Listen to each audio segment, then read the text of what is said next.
پھر آپ راہداری استعمال کرنے پہ مجبور ہو جائیں گے کسی اور ملک کی.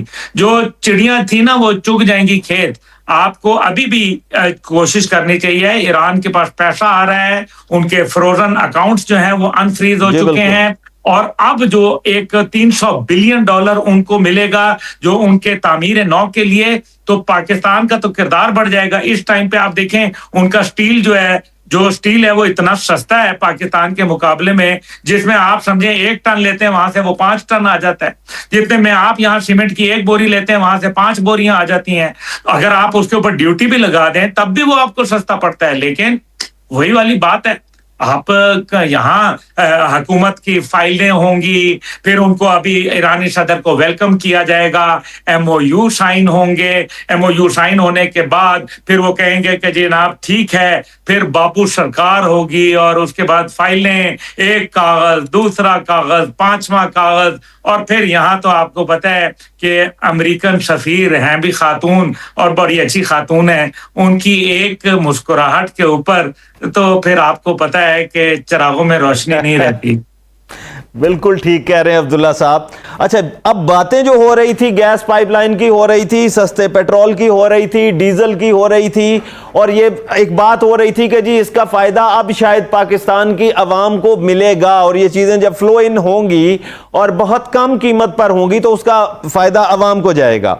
تو آپ یہ کہہ رہے ہیں کہ جناب وہ ڈالر ایکسیپٹ نہیں کریں گے, اور آپ یہ کہہ رہے ہیں کہ یہاں والے ڈالر کے بغیر ٹریڈ نہیں کریں گے, تو مطلب پھر میں نہ ہی سمجھا. نہیں, آپ نہ کیوں سمجھیں. ابھی دیکھیں نا چکر ہوں گے, ابھی تو ابتدا ہوگی, فائلیں بنیں گی, فائلیں پہ مزید پیپر آئیں گے, اس میں مزید لگیں گے, ان کو کوئری کی جائے گی, ان کو چکر دے کے ان کی جب تک کہ جوتیاں نہ گر جائیں تب تک ہم جو ہے تھوڑی یہ کریں گے. امریکہ کا لانگ ٹرم انٹرسٹ ہے, اور امریکہ نے انویسٹ کیا ہوا ہے ہمارے بڑے بڑے لوگوں کے اندر, ان کے خاندانوں کے اندر. ان کا دادا بھی وہاں سے پڑھا تھا, ان کا باپ بھی وہاں سے پڑھا ہے, ان کا بیٹا بھی وہاں سے پڑھا ہے, ان کا پوتا بھی وہاں سے پڑھا ہے. 4 نسلیں گزر گئی ہیں, 5ویں نسل ہے اسی مداحی کے اندر. تو حضور والا, آپ ایران نے تو اللہ کو سجدہ کرنا سیکھ لیا ہے نا. آپ یہ جب تک دنیاوی جو آپ نے خدا پال رکھے تو استغفار, آپ ان کو جب تک کہ ریجیکٹ نہیں کریں گے. انہوں نے اقبال کو پکڑا اور ایک سجدہ کیا اللہ کو. آپ نے اقبال صرف اپنے جو ہے مفکر پاکستان کے طور پر لگا دیا, لیکن اس کے اوپر اقبال پہ عمل نہیں کیا. اور سالانہ اقبال کے مزار پہ گارڈز کی تبدیلی بھی وہ بھی ایڈ کر لیں بیچ میں. جی, وہ گھاٹ کی تبدیلی تو پھر ہوتی ہے. آپ مطلب اتنا بھی نہ برا سمجھے نا, ایسا تو کوئی نہیں ہے. لیکن ریالٹی یہ ہے کہ یہ ابھی اتنا آسان نہیں ہے کہ آپ ایک دم مغرب کے منہ سے نکال کے آپ ایران کی طرف جو ہے وہ چلے جائیں. ابھی بہت سارے اس کے اندر مسائل ہیں, بہت ساری مشکلات آئیں گی, اور جو ہم ان کو لیت و لال سے کام لیں گے, تو ایران جو ہے وہ کیا آپ کا انتظار کرتا رہے گا کہ جناب پاکستان سے چیزیں آئیں گی اور پھر آئیں گی اور آئیں گی اور آئیں گی. تو اس لیے آپ کو فوری طور پر 1 ونڈو آپریشن کرنا پڑے گا. امیڈیٹ آپ کو ان کے لیے کام کرنے پڑیں گے. آپ کو اپنے کاروباری حلقوں کو کھولنا پڑے گا, آپ کو اپنے بارڈر پہ. اور پھر سب سے بڑی بات منیر صاحب وہ ہے آپ کا بلوچستان. دہشت گردی میں اضافہ دیکھ رہا ہوں کئی گنا. اللہ نہ کرے, لیکن آپ کا کیا خیال ہے کہ یہ سارا کچھ ہو گیا اور پوری دنیا خوش ہوگی کہ واہ جی واہ پاکستان اب تجارت کرے گا ایران کے ساتھ, جو ہے تقریباً $36 بلین سالانہ کی تجارت کرے گا. ناک سے لکیریں نکلوا دی ہیں انہوں نے ہمارے. $1 بلین لینے کے لیے ہم ترستے ہیں. ایران کے ساتھ میرا پچھلا ولاگ جو موجود ہے اس کے اندر آپ دیکھیں کہ کیا انہوں نے اب کیا ہے. $36 بلین کا ہم ٹریڈ کر سکتے ہیں ان کے ساتھ سالانہ, لیکن نہیں ہونے دیں گے. افغانستان کے ساتھ کیسے حالات خراب کیے. افغانستان کے ساتھ آپ کا ان آفیشل $5 بلین کا ٹریڈ ہو رہا تھا حضور والا,